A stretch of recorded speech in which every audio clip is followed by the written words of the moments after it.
This is Painting to be Constructed in Your Head by Cactus Lesbian, a vampire therapist fanfiction. Voices by Charliegolightly as the narrator, Vmprsm as the museum guide, and Flamia as Isabella d'Este.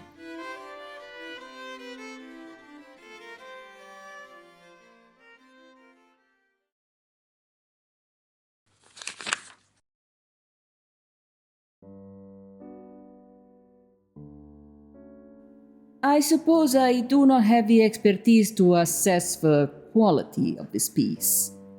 What Isabella d'Este wanted to say was, "This is base, disgusting garbage, whose only intent was to make me angry, and in its favor, I can say it succeeds." But she had just gotten out of a good session with Samuel, and was feeling charitable. That, and the museum was being very courteous in letting her come in after closing hours to study the art. The painting, not even worthy of a title, by some nobody named Pollock, was a mess. Splatters of puke-colored paint streaked across the canvas every which way, in a cacophony of visual chaos. She was starting to believe that the best way to experience an exhibition on American art was to go in blindfolded.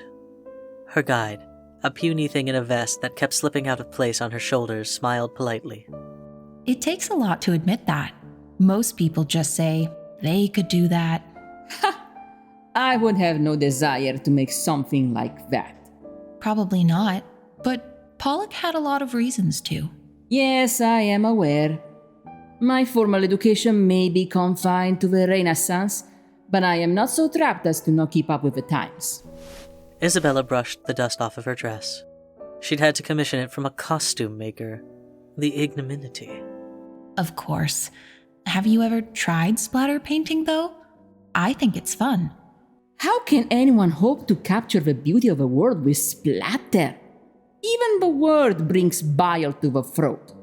Never mind that as a vampire she had no bile to speak of, but her guide didn't need to know that. Well, firstly, not every painting is trying to be beautiful, at least not in the classical sense. And a painting can be beautiful on its own, right?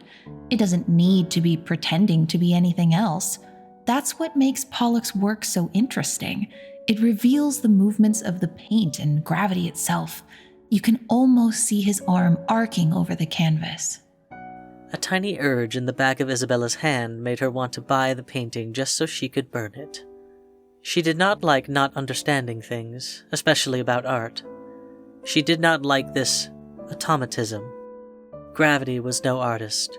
Gravity did not understand by heart the intricacies of the human form, nor the lines of composition. An artist must have control over her body and her brush, so what is in her mind may be made manifest for the rest of the world to see with perfect clarity. I need no movement in my art. It is the one thing that stays still. This is the great comfort of art. The guide adjusted her vest again, still smiling. You know, there's an exhibit on Fluxus I'd love to hear your thoughts on. Isabella raised an eyebrow.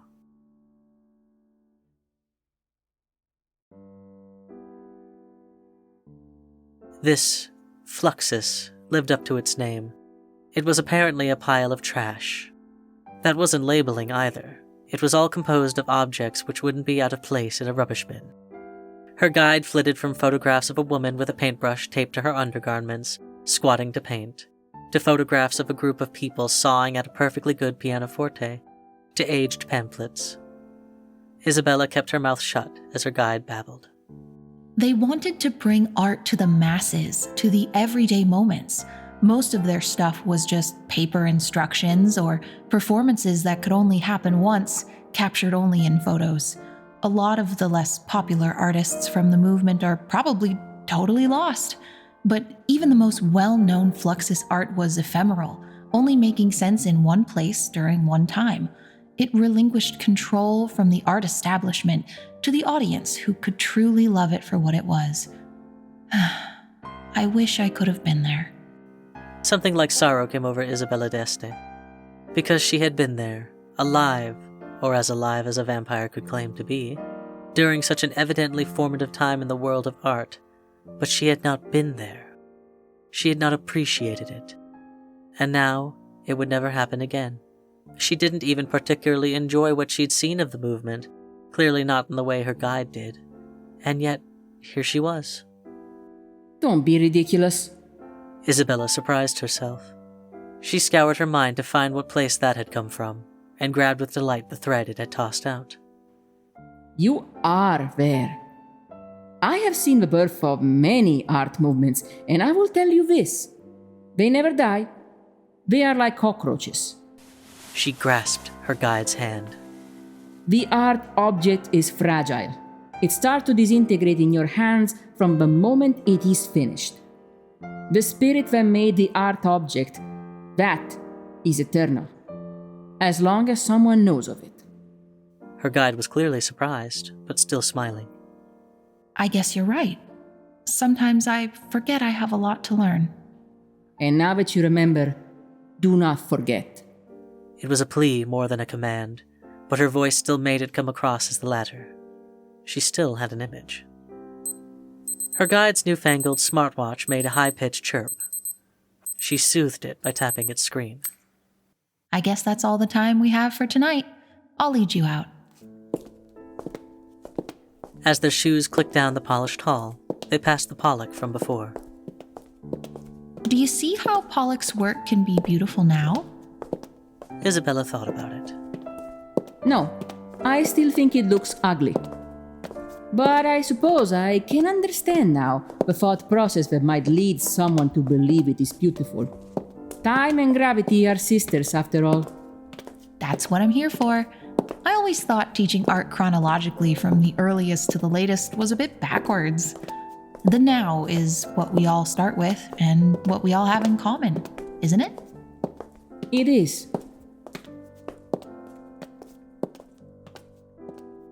Later in the first of many art therapy assignments, Isabella would close her eyes and fling paint onto canvas, no image in her head to guide her.